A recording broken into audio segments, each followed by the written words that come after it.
What's up, small business heroes? Welcome back to another episode of Small Business PR, where we make PR and marketing accessible to the everyday business owner. Today, we have a very special guest, my personal friend and my previous Facebook ads coach, Kwadwo. He is the host of The Art of Online Business, and he's an incredible, kind human being, just a wonderful soul. We're going to get into it, and I have to give you a disclaimer. If you know anything about me, then you know that I love to hate on ads. I love to hate on agencies. And so you might be wondering, Gloria, why are you doing an episode about ads? Well, I am making an exception because I believe that there is a time and space for ads. And this episode will go into all of the mistakes that you should not make when you are just beginning ads. So welcome to the show. Hi, thanks for having me. I feel like I might be being thrown under a bus, but ultimately, if your business, you the listener, I want to speak to you from the heart. But if your business is at the point when you need to run ads, then I want to make sure this episode really does help you avoid some common mistakes that I see with my Facebook ads clients. Yeah. And as a disclaimer, I'm not against ads. I also run ads. I just don't think they're feasible maybe in the very beginning. And so I am not, I'm not ignorant to the fact that ads do help. They help you reach an audience. There's a bucket for ads and there's a space for PR, and they all can complement each other. So I guess my question for you, the first one is, when do you know if you're ready to start doing ads for your business? Well, I would say, do you have something that sells? If you're able to sell a product and you've already succeeded at selling it, let's call it organically or a mix of just organic plus your email list, and it's selling profitably, then that's where for sure ads should be able to come in and increase that profit, or keep the same amount of percentage of profit, but just give you a much broader reach and thus increase the number of sales. Yeah, I think that there's a lot of complexity to what we think as ads. There's a lot of jargon and acronyms. And I think for the everyday business owner, it sounds like really intimidating or very expensive. So maybe we can get into the conversation about what are the mistakes, but maybe we can first debunk some myths around running ads or working with agencies or the cost of ads. Can you just debunk some of those right off the bat for us? Well, sure. How about I give you a little quick behind the scene of some reasonable agency fees?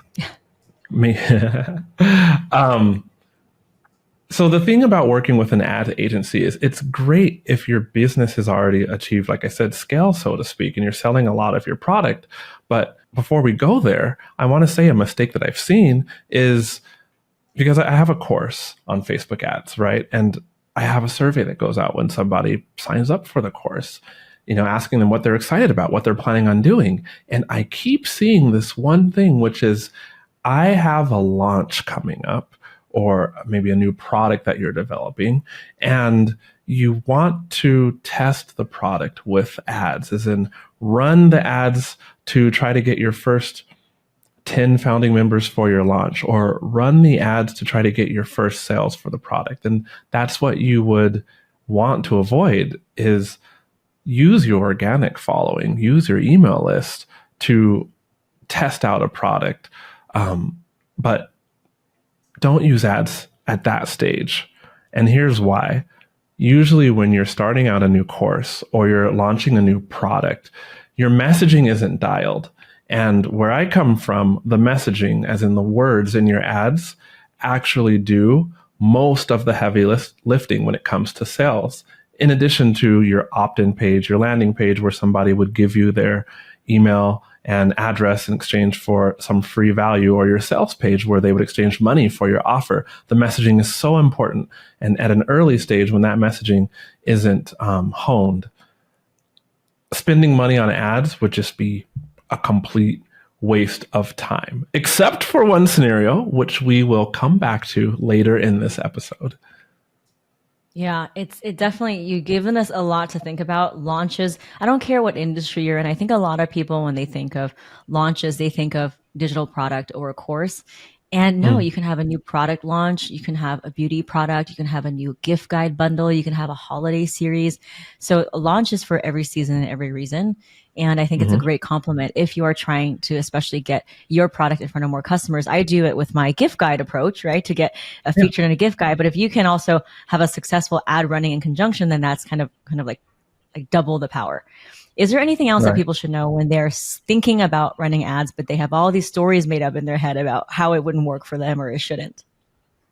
Just more ad spend does not equal more sales. So, like, the basic components of an ad do matter. And if you don't have those in place, you can't take something that's broken and just put more money behind it. It's kind of like if your car has an engine problem, we're not just going to fix that engine problem by going and filling up with premium gas instead of unleaded or just more gas in general. Like, the car still won't run. And that's how you need to view your ads. I think if you start there, make sure your messaging is actually dialed, and then put that messaging behind a product that's already selling, not in an attempt to run ads to a product that's just beginning, or a course that has yet to be proven. You'll go far. You'll go really far.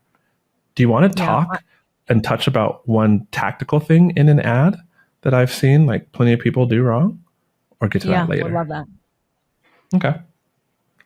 It goes hand in hand with messaging. Short ad copy is generally something that I avoid, just because no matter what your skill level is with the written word, the more words in general, the better. And so I wanted to give you something concrete. If you write an ad that's, say, fewer than 50 words, that's really short. If you write an ad that's between 150 words to 175 words, that's a good length. So if you're just starting out with ads, aim for like 150 to 175 words combined with your good messaging, and that'd be a good way to start out. Yeah. And for those of you who, let's just do a 101 vocabulary. So ads have copy and creative. So the creative is really the visual piece, right? It could be a graphic, it could be video, it could be a carousel images, and the copy is really the words on it. Is there anything else people need to know in terms of the different components of an ad? I think you hit it. So Yeah. one other thing I will add is the headline. So when you look at an ad, you'll see the image or the video, and then you'll see 2 to 3 lines of text above that. That's not the headline. That's just the top of your ad copy. So if you go down below an ad, usually to the left of the blue button that says learn more or sign up, you know what I'm talking about, right, Gloria? To the left of that would be text that is bold, and it's usually 2 lines max, and it's usually shorter than, say, 15 words, and that is the headline. And so an ad is like kind of like a good symphony, right? There's components. There's the top 3 lines of text that show up above the picture or the video. There's the picture or the video. Then there's that button that says sign up or learn more. And then there's the headline that's right there. And what I like to say is you don't want conflicting components, as in you don't want repetitive components. Like if you say free in the image, then why waste space on your headline saying free? And also, why put free in the text that shows above the image? But yeah, focus on those areas of the ad. Yeah, I love that. Now you got my mind spinning. So can you give us an example of a good ad that's probably going to give you better ROI and an ad that's probably not going to land well with audiences? Well, since I already talked about messaging, let me talk about something else.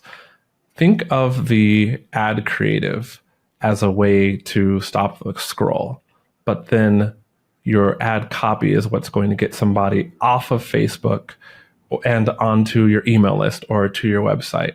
So a bad ad is one that focuses on, it's just like sales page. I'm sure you teach this. It's a bad ad would be one that focuses on all the features, right, of something you're selling. So let's say you're selling a lawnmower. I don't know why lawn care business came to mind, but let's say that you're selling a lawn care service. Hold on a second. Let's pause. Gloria, give me an example that is actually good for your audience. Bath and body products. Perfect. Thank you. So if we take the example of bath and body products, a bad ad would be chock full of features, meaning this thing, I'm looking at my deodorant, which is right here. This cream is exfoliating, and it has this scent, and it will keep your skin moist for 3 days. Like, these things are important. They're features, but they should not be the only part of your ad.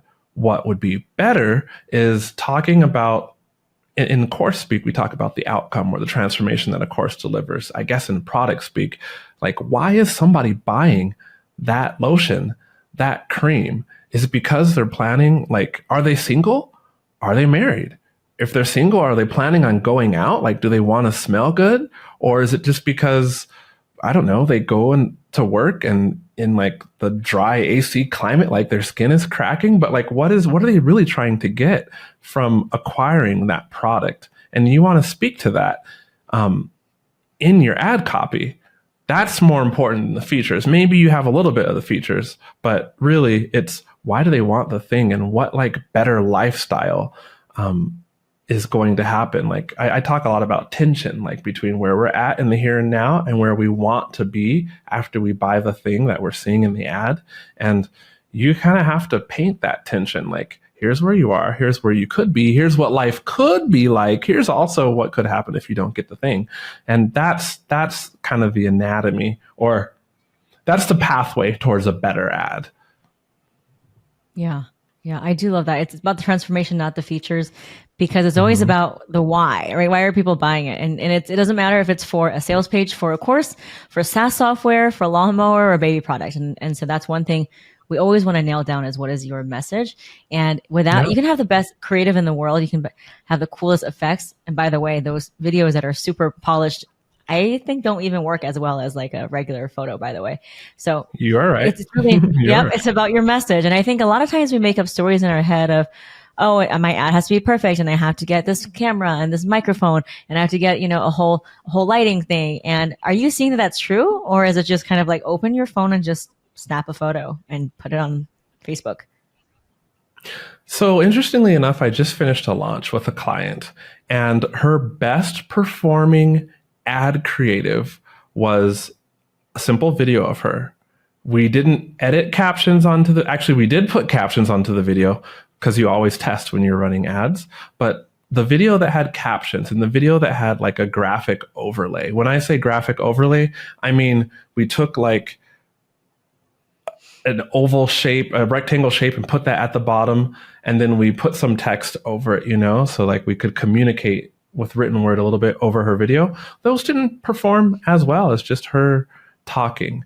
And when I look at ads for the majority of my clients, and just here's a tip: if you want to know what ads are working, then when you're scrolling Instagram and you see an ad that you like, screenshot that ad. Like, expand the text and screenshot that text, because if you liked an ad and it kind of stopped your scroll, then later on, after you have 5 of those in a folder on your computer, or just, in an album on your phone, you can look at those commonalities and begin to craft your ad, model your ad after those. So what I'm seeing, though, is a lot of content is just being less polished. This has always been the case, but we're swinging back in that direction again, where ads that work for Instagram and Facebook are not these super highly produced ads. They're less polished, they're more raw. And that's because, coming in, well, I believe personally, coming into the pandemic and then exiting that pandemic, so many people have gone into the online space. So many people have come out with courses and started selling things online, that the average Instagram surfer or Facebook scroller, if you will, is just used to seeing ads, and they kind of just want to have a connection. Just like we were talking about, Gloria, before we hit record, like, I'm going to start maybe a segment on my podcast. It's just connecting with other online business owners. Like, and I don't think I'm the only one who craves that human connection again, and so, yeah, keep the ads simple. Don't overproduce them. And that should also make you feel a lot more at ease, right? Because you don't have to spend 10 hours editing a 60-second video. My gosh. Yeah, same thing with my podcast too. Even the ones on Instagram, the ones that have like the transitions and the text and the sound effects, those don't ever do well. But if it's kind of like a day in the lifestyle, come along with me, Mhm. those actually do well. So we're actually changing our entire podcast strategy based on that. People don't want overly edited things. They don't want Ooh. text overlays. And so that's great. It's like more for us, like more time for us to do other things. The barrier to entry is getting less and less and less. So every small Yeah. business owner can start to run their first ad without feeling like there's all this barrier with costs and resources. Yeah. What is something else that they should know if they're thinking about running their ad? What about like timing or audiences? I mean, there's just so many parts of an ad, but what do small businesses get wrong when they first run their first ad? Targeting would matter most. So without getting super technical, when you run your first ad, do you like who are you going to show it to? If you're a brick and mortar business, then probably pick a radius around your address, and target people who are interested in the thing that you understand. So like, if you're downtown, then show your ad to people within 2-3 miles. Let's call it. Well, you should know if you have a brick and mortar store where are your customers coming from. If they're driving all from like 3 hours away, then show ads 3 hours away. But if they all generally live in your city and don't commute more than 45 minutes, have that be the radius, so to speak, that you first choose to show your ads, and then show it to the interests that I guess align with people's interests who buy your stuff. If you have a product, though, that you're selling and it's not tied to a physical location, you can look at interest too, but the easiest way is if you already have a product that's selling, then you probably already have a customer list. Or at the bare minimum, you have an email list. Or maybe you have an Instagram following. Why did I say customer list, email list, Instagram following? Because those three in that order are good audiences that you can tell Facebook to build a lookalike from and then target those people. All the lookalike word means is that if you have an email list of around 600, that's people who have exchanged their name and email for something. Basically, they've trusted you to market to them, right? Would you like to market to more of those people? Because Facebook is going to take that list if you give it to them and then show you another million people who you could show an ad to that share similar attributes to that custom audience. So that's the whole concept of building a lookalike. And you can build a lookalike audience based off of your email list or something more valuable, your customer email list, because people who've already bought from you are more valuable to your business than people who are just currently receiving your marketing emails. Keep in mind that customer list you would want to have that be around 600 people at least. Before you could make a lookalike of it and get some decent results. But test. Don't just take my word for it. Test, please. And then also your Instagram followers, especially if you are selling a product via your Instagram account, then you probably have followers that are at least interested in the product. In which case, just tell Facebook to show your ads to more people who are like your followers. Start there. Yeah. I think that's another, I mean, you hit on so many things, but there's so many ways that we can target because we are now omnipresent on all of these platforms and they're owned by these one or two companies. So let's just have the data circulate so that we can have more effective targeting. You also touched upon something I think I cannot drill in enough is email list. You said we needed at least 600 people on our email list to even begin to have that retargeting. And so that is another one of 1,000 reasons why we should all focus on building our list. I don't care if you're a dog trainer or if you make stationary products, you all need first party data, especially with the privacy policies of today. If you don't have that first party data, you're just going to have less and less options to choose from. So have this episode right here and now be your reminder to build your email list. I mean, we could go on just another entire episode on just that, but I want to keep this focused on ads. So you've given us so much to think about. We already talked about copy and creative. You talked about longer versus shorter ads, and longer copy is usually better. You talked about not having something polished and looking like an ad, and you want it to look more natural, kind of like an IG story. Those tend to do well. You also talked about retargeting and how that could be really effective, but you need to have an audience size. What are some of the other things that people should know when they're running their ads? Don't be married to an ad that just is not working. As in, When you start running ads, choose your budget, run the ad. If it's not working for you, it's not the end of the world. Like, we test a lot of different images and ad copy for our clients. Just take on the mindset of a tester. It's nothing personal if the ad bombs.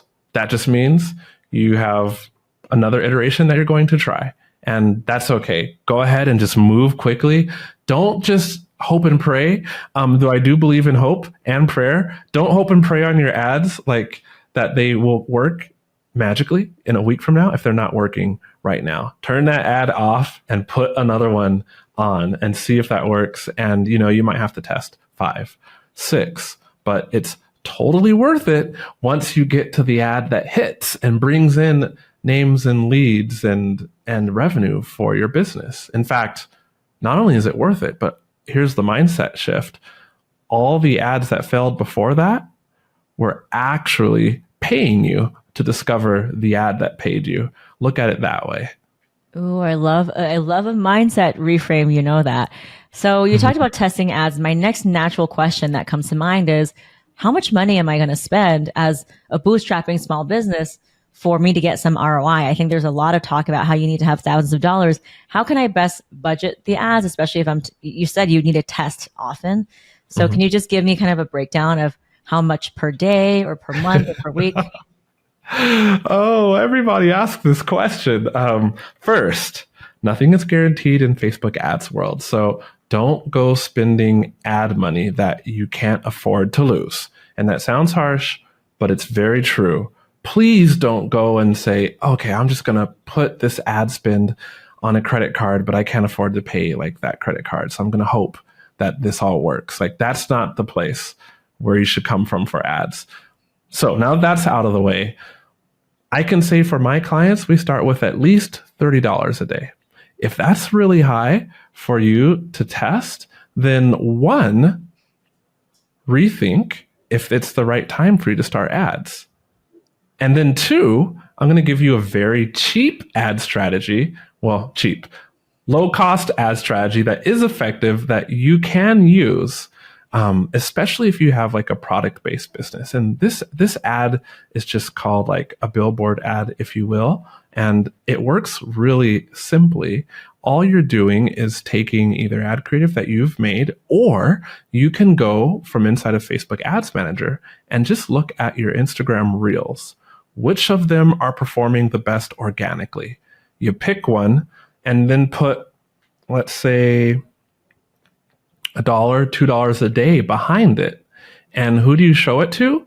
You show it to, remember we talked about lookalikes earlier on? So you show it to a lookalike of one of your custom audiences.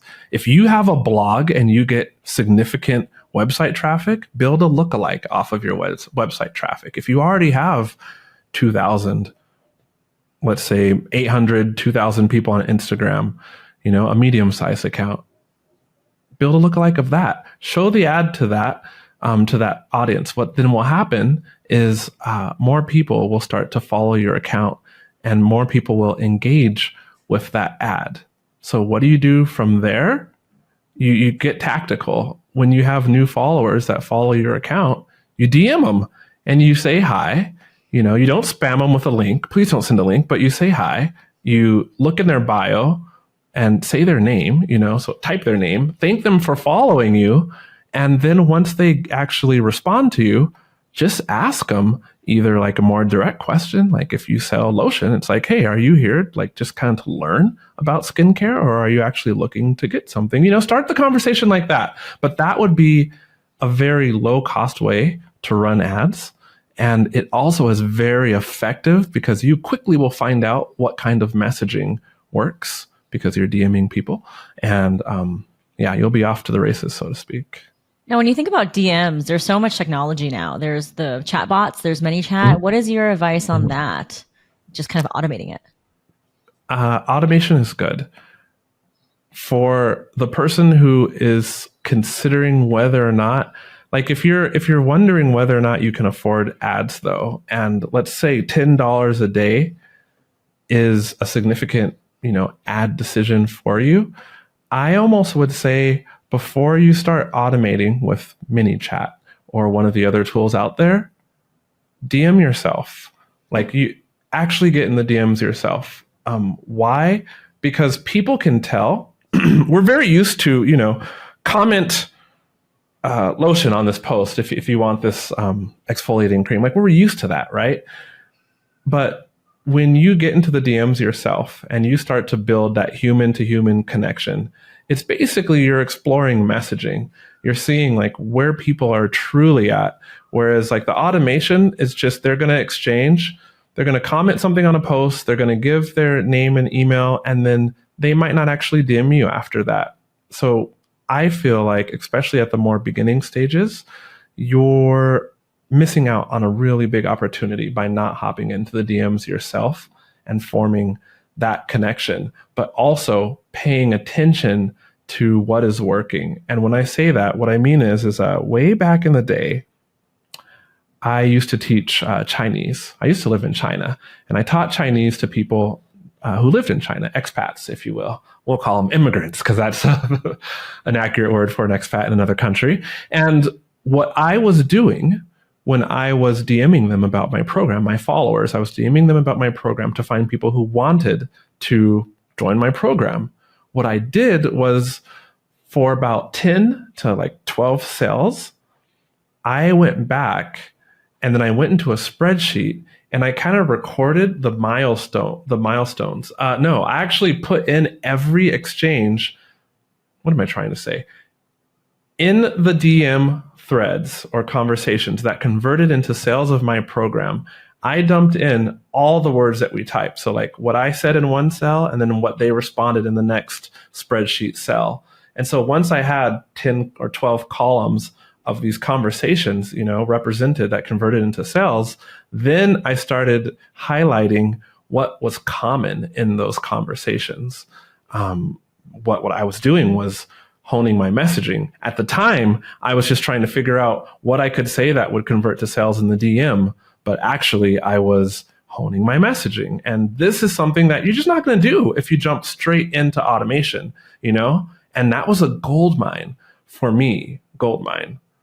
What I mean is, once I figured out what I was saying consistently that converted to sales, I milked it for everything it was worth. And my sales, increased as a result. So that was the long answer to say, please get into your DMs yourself. It's time consuming, but it's worth it for the messaging nuggets that you're going to find and the human connections that you make. By the way, I love how when you dropped all those nuggets of wisdom, you just kind of threw in there that you lived in China and you speak fluent Chinese. And by the way, he's fluent, y'all. He's probably better Chinese than me. It is wild. It is wild to see him get the tones, the accents. I mean, it is on point. So, I mean, definitely check him out. Very impressed. Yeah. just no biggie. Fluent in Chinese. You've given us so much to think about. Yeah. I'm not fluent, but I do still speak to my son 95% of the time in Mandarin. I love language. And so, yeah, he does speak Mandarin too. He shocked some people on vacation, as did my daughter just last week, because there were Chinese people at the resort in Cancun, and they don't expect these mixed kids, let alone the 6'1" black dude, to be speaking to them in Mandarin. And when we do, it's fun. 哇，你们太了不起了，给所有人一个大惊喜。I just said it Chinese too. 这个我不敢当。 There's a little Chinese dialogue there. I just said you're very impressive. Okay, wow. So now we talked about the ads, we talked about the structure of an ad, do's and don'ts. Let's talk about if somebody is at the point where they do have the budget and they're getting all sorts of emails from ads managers telling them to work with them. What are some big red flags and people you definitely should not work with? Because let's be honest, there's a lot of not so great ads managers out there willing to take your money. So how can we prevent somebody from losing their money on someone who's not the best ads manager? Sure. Well, read your contract, and read your contract. Because I've worked with clients who had very bad contracts with their ads managers and they didn't read. If they had read, then they wouldn't have been caught in some of the situations. So here's one red flag. If you're going to don't cut costs. Ads management is not like something that's super cheap. And what I mean by that is if you find an ads manager that is going to charge, I don't know, $300 a month. Beware, because it's just like if you expect a normal price for something and then you see somebody that's way under that price, or you see a product that comes in for way less than that price, you start to wonder, where is the quality being sacrificed? It's the same thing with ads management as a service. Also, if you have somebody run your ads, make sure that you own the rights to your creative. I have seen several times clients that came to me and their previous ads management agency actually either set up the account for them, and so the account wasn't even their own account. Their ads were being run from the ad agency's account, which meant that they had no rights to the creative or graphics or anything. So don't do that. Please don't do that. And also, I saw another situation where a client came to me, but then they had no creative because the ad copy and all of the pictures and images and videos were owned contractually by the ad agency that was running their ads. And so if I were you, I would never accept something like that. And then just look for references if you're not sure. Ask around. Just like right now, my house flooded, like downstairs, 4 inches of water, and the doorbell just rang. You can't hear it because of my wonderful mic, but there's an architect, or at least that's what they call the architect in Spanish. But the person who's going to look and see how much it costs to replace all the wood and what kind, and we're going to get 3 different quotes. So shop around for your ad manager, read that contract, and make sure that they're using your ad account and that you own the assets, if you will. Those are some big red flags that can save you a lot of heartache later on. And then obviously ads, I'll end with this. Having somebody manage your ads is absolutely worth it, but it's not free. So then make sure that you're doing the calculation of your cost per lead. Like, how much are your product sales actually costing you? How much are your leads costing your business with their ads management fee factored in? Basically, look at your numbers. Is it worth it? I'm an ads manager, so I'm going to say it's absolutely worth it if it makes sense within the profit of your business to work with an ads manager. How was that for an answer, Gloria? I think that's beautiful, but I think we gotta always expose kind of the reality, which is that if you want to do work with a good ads manager, it's around $1,500 to $3,000 a month for a good one, and that's why you said. Yeah, it's a good range. And that's not including the cost of the ads. So again, it's not for everyone, but if you do feel like you are at a point when you're ready to scale, at least we've given you something to think about. And of course, Kwadwo is a master at this. He's incredible. So if he is taking on new clients, he's usually always booked up. Definitely consult with him. You've given us so much to think about. One more thing that I want to know is AI. Sure. Everyone's talking about AI images, AI ads, chat GPT. How much can we outsource the whole ads process to AI, and how much should we just be wary of this whole thing? I love AI. We use AI in the business, but AI right now cannot replace a human. And here's what I mean. I know that when you surf Instagram and you look at captions, that you can tell which of these captions were kind of written by AI. Right? Because AI it uses sometimes obscure words or just very bland writing. And so, yes, you can use AI to help you generate ad copy, but then still you need to go through that ad copy and put your human element back into it. Like, please don't write ad copy only with AI. And, please do look at that ad copy and make sure that it's speaking to the person who you're trying to help, because selling is serving, and you're serving real people. And to better serve them, you want to do a good job of attracting them, which means you still need to be using their words to describe their situations and their hopes and dreams and desires. And so that's my thought on AI. It's great. It saves you time. You still need to be the human in the AI system. Ding, ding, ding, ding, ding, ding, ding. Perfect answer again. Yay. All right. Yes, I'm not going to be thrown under the bus. Yeah. It's very, it's very shocking, I think, for my audience to have an episode on ads. I feel like when this comes out, they're going to be like, no, she didn't. But I'm hoping that throughout the arc of the story and what we've been, the value that you've given, that they would understand that and appreciate why we do have this episode. And I'm so grateful that you are the exception and that we had you on the show as the first person and probably one of the only ones to talk about ads, because I think you give such a realistic view on it, and you're not pushing ads for everybody. You're not like, yeah, you should run ads. And you're very like, hey, there is a place for ads and you can get scammed, and here's how to avoid it. So thank you so much for advocating for the small business. Thank you for championing that, people's bootstrapping budgets. And how can people find you and take the next step if they want to explore more, or maybe they've gotten to a point in their business or know someone whose business could really use the help of someone who is an ads expert who truly cares about small businesses? I think the next logical step would be to head to my website, The Art of Online Business /call. Why that? Because I do strategy calls, and that is probably a good step before just looking for ads management, especially if you are not ready to have someone run your ads. And if your business is not at that point, but maybe you've invested in a course, or you've gone onto YouTube and kind of patchworked together an ad strategy, and you know enough to be dangerous, hopping on a call with me for an hour where I can look at your ad manager setup and just take all my years of experience and just be like, change this, change that, change this, change that, change that. Boom. Now you have an optimal ad setup.